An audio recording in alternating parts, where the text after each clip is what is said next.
Operation of your mental picture. Genevieve Behrend. The operation of a large telephone system may be used as a simile. The main, or head central subdivides itself into many branch centrals, every branch being in direct connection with the main central, and each individual branch recognizing the source of its existence, reports all things to its central head. Therefore, when assistance of any nature is required, new supplies, difficult repairs to be done, or what not, the branch in need goes at once to its central head. It would not think of referring its difficulties, or its successes, to the main central of a telegraph system, though they might belong to the same organization. These different branch centrals know that the only remedy for any difficulty must come from the central out of which they were projected and to which they are always attached. If we, as individual branches of the universal mind, would refer our difficulties in the same confident manner to the source from which we were projected, and use the remedies which it has provided, we would realize what Jesus meant when he said, "Ask and ye shall receive." Our every requirement would be met. Surely the Father must supply the child. The trunk of the tree cannot fail to provide for its branches. A man came to me in great distress, saying he was about to lose his home in the South. In his own words, it was mortgaged to the hilt, and his creditors were going to foreclose. It was the house in which he had been born and had grown to young manhood, and the thought of losing it filled his heart and mind with sorrow, not only from a money standpoint, but from the standpoint of sentimental association.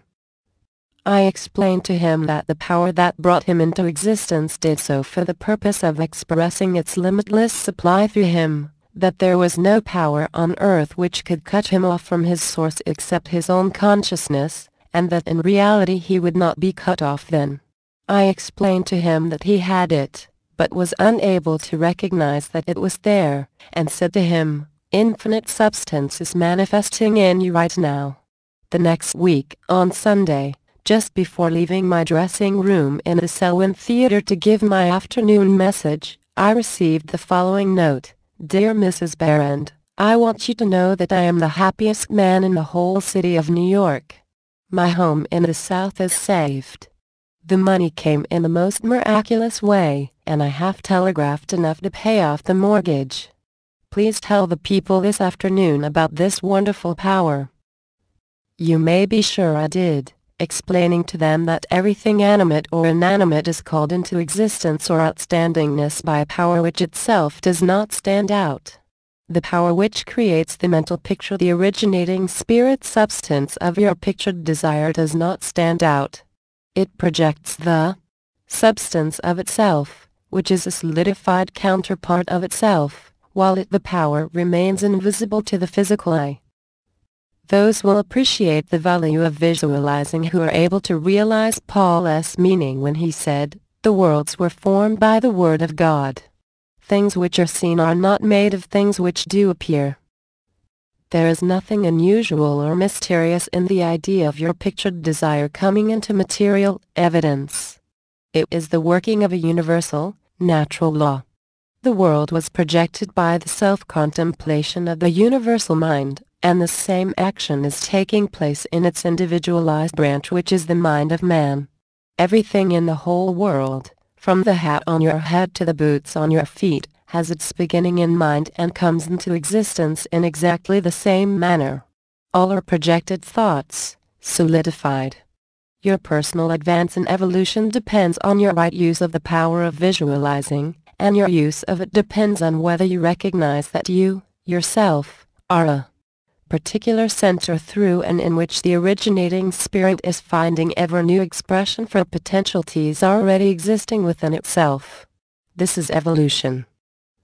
Your mental picture is the force of attraction which evolves and combines the originating substance into specific shape. Your picture is the combining and evolving powerhouse, in a generative sense, so to say, through which the originating creative spirit expresses itself. Its creative action is limitless, without beginning and without end, and always progressive and orderly. It proceeds stage by stage, each stage being a necessary preparation for the one to follow. Now let us see if we can get an idea of the different stages by which the things in the world have come to be. Troward says, if we can get at the working principle which is producing these results, we can very quickly and easily give it personal application. First, we find that the thought of originating life, or spirit, concerning itself is its simple awareness of its own being, and this, demanding a relationship to something else, produces a primary ether, a universal substance out of which everything in the world must grow. Troward also tells us that though this awareness of being is a necessary foundation for any further possibilities, it is not much to talk about. It is the same with individualized spirit, which is yourself. Before you can entertain the idea of making a mental picture of your desire as being at all practical, you must have some idea of your being, of your I am, and just as soon as you are conscious of your I amness, you begin to wish to enjoy the freedom which this consciousness suggests. You want to do more and be more, and as you fulfill this desire within yourself, localized spirit begins conscious activities in you. The thing you are more concerned with is the specific action of the creative spirit of life, universal mind specialized. The localized God germ in you tilde is your personality, your individuality, and since the joy of absolute freedom is the inherent nature of this God germ, it is natural that it should endeavor to enjoy itself through its specific center. And as you grow in the comprehension that your being, your individuality, is God particularizing himself, you naturally develop divine tendencies. You want to enjoy life and liberty. You want freedom in your affairs as well as in your consciousness, and it is natural that you should. With this progressive wish there is always a faint thought picture. As your wish and your recognition grow into an intense desire, this desire becomes a clear mental picture. For example, a young lady studying music wishes she had a piano in order to practice at home. She wants the piano so much that she can mentally see it in one of the rooms. She holds the picture of the piano and indulges in the mental reflection of the pleasure and advantage it will be to have the piano in the corner of the living room. One day she finds it there, just as she had pictured it. As you grow in understanding as to who you are, where you came from, what the purpose of your being is, and how you are to fulfill the purpose for which you are intended, you will become a more and more perfect center through which the creative spirit of life can enjoy itself. And you will realize that there can be but one creative process filling all space, which is the same in its potentiality whether universal or individual. Furthermore, all there is, whether on the plane of the visible or invisible, had its origin in the localized action of thought, or mental picture, and this includes yourself, because you are universal spirit localized, and the same creative action is taking place through you. Now you are no doubt asking yourself why there is so much sickness and misery in the world. If the same power and intelligence which brought the world into existence is in operation in the mind of man, why does it not manifest itself as strength, joy, health and plenty? If one can have one's desires fulfilled by simply making a mental picture of that desire, holding on to it with the will, and without anxiety, doing on the outward plane whatever seems necessary to bring the desire into fulfillment, then there seems no reason for the existence of sickness and poverty. Surely no one desires either. The first reason is that few persons will take the trouble to inquire into the working principle of the laws of life. If they did, they would soon convince themselves that there is no necessity for the sickness and poverty which we see about us. They would realize that visualizing is a principle and not a fallacy. There are a few who have found it worthwhile to study this simple, though absolutely unfailing law, which will deliver them from bondage. However, the race as a whole is not willing to give the time required for this study. It is either too simple, or too difficult. They may make a picture of their desire with some little understanding of visualizing for a day or two, but more frequently it is for an hour or so. If you will insist upon mentally seeing yourself surrounded by things and conditions as you wish them to be, you will understand that the creative energy sends its substance in the direction indicated by the tendency of your thoughts. Herein lies the advantage of holding your thought in the form of a mental picture. A man in the hardware business in New Jersey came to me in great distress. He would have to go into bankruptcy unless something happened in a fortnight. He said he had never heard of visualizing. I explained to him how to make a mental picture of his business increasing, instead of a picture of losing it. In about a month's time he returned very happy and told me how he had succeeded. He said, "I have my debts all paid, and my shop is full of new supplies." His business was then on a solid basis. It was beautiful to see his faith. The more enthusiasm and faith you are able to put into your picture, the more quickly it will come into visible form, and your enthusiasm is increased by keeping your desire secret. The moment you speak it to any living soul, that moment your power is weakened. Your power, your magnet of attraction, is not that strong, and consequently cannot reach so far. The more perfectly a secret between your mind and your outer self is guarded, the more vitality you give your power of attraction. One tells one's troubles to weaken them, to get them off one's mind, and when a thought is given out, its power is dissipated.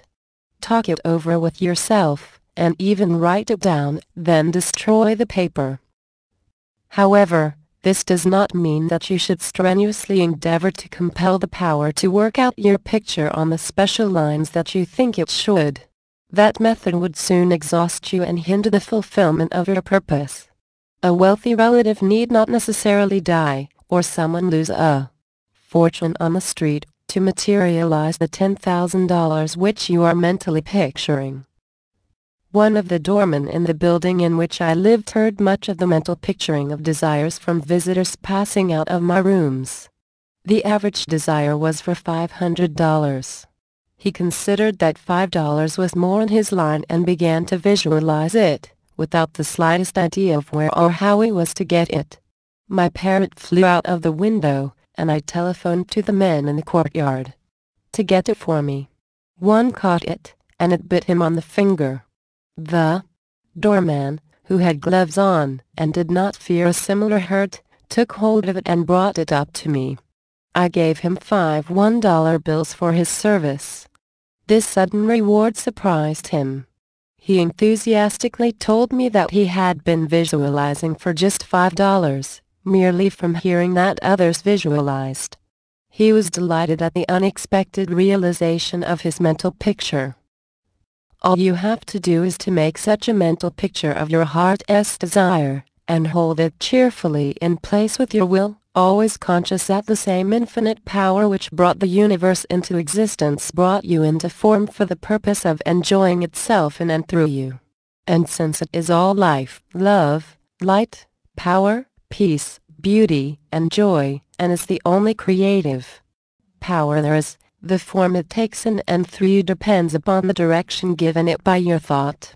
In you it is undifferentiated, waiting to take any direction given it as it passes through the instrument which it has made for the purpose of self-distribution, you. It is this power which enables you to transfer your thoughts from one form to another.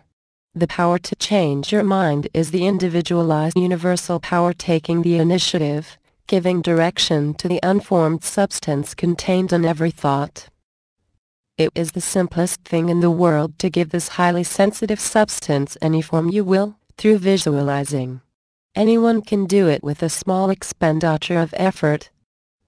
Once you really believe that your mind is a center through which the unformed substance of all there is in your world takes involuntary form, the only reason your picture does not always materialize is because you have introduced something antagonistic to the fundamental principle. Very often this destructive element is caused by the frequency with which you change your pictures. After many such changes, you decide that your original desire is what you want after all. Upon this conclusion, you begin to wonder why it, being your first picture, has not materialized. The substance with which you are mentally dealing is more sensitive than the most sensitive photographer's film. If, while taking a picture, you suddenly remembered you had already taken a picture on that same plate, you would not expect a perfect result of either picture. On the other hand, you may have taken two pictures on the same plate unconsciously. When the plate has been developed, and the picture comes into physical view, you do not condemn the principle of photography, nor are you puzzled to understand why your picture has turned out so unsatisfactorily. You do not feel that it is impossible for you to obtain a good, clear picture of the subject in question. You know that you can do so, by simply starting at the beginning, putting in a new plate, and determining to be more careful while taking your picture next time. If these lines are followed out, you are sure of a satisfactory result. If you will proceed in the same manner with your mental picture, doing your part in a correspondingly confident frame of mind, the result will be just as perfect. The laws of visualizing are as infallible as the laws governing photography. In fact, photography is the outcome of visualizing. Again, your results in visualizing the fulfillment of your desires may be imperfect and your desires delayed through the misuse of this power, owing to the thought that the fulfillment of your desire is contingent upon certain persons or conditions. The originating principle is not in any way dependent upon any person, place, or thing. It has no past and knows no future. The law is that the originating creative principle of life is the universal here and everlasting now. It creates its own vehicles through which to operate. Therefore, past experience has no bearing upon your present picture. So do not try to obtain your desire through a channel which may not be natural for it, even though it may seem reasonable to you. Your feeling should be that the thing, or the consciousness, which you so much desire, is normal and natural, a part of yourself, a form of your evolution. If you can do this, there is no power to prevent your enjoying the fulfillment of the picture you have in mind or any other you may create. Please subscribe to the Mind is Life YouTube channel for more. Please click on the link for the next chapter.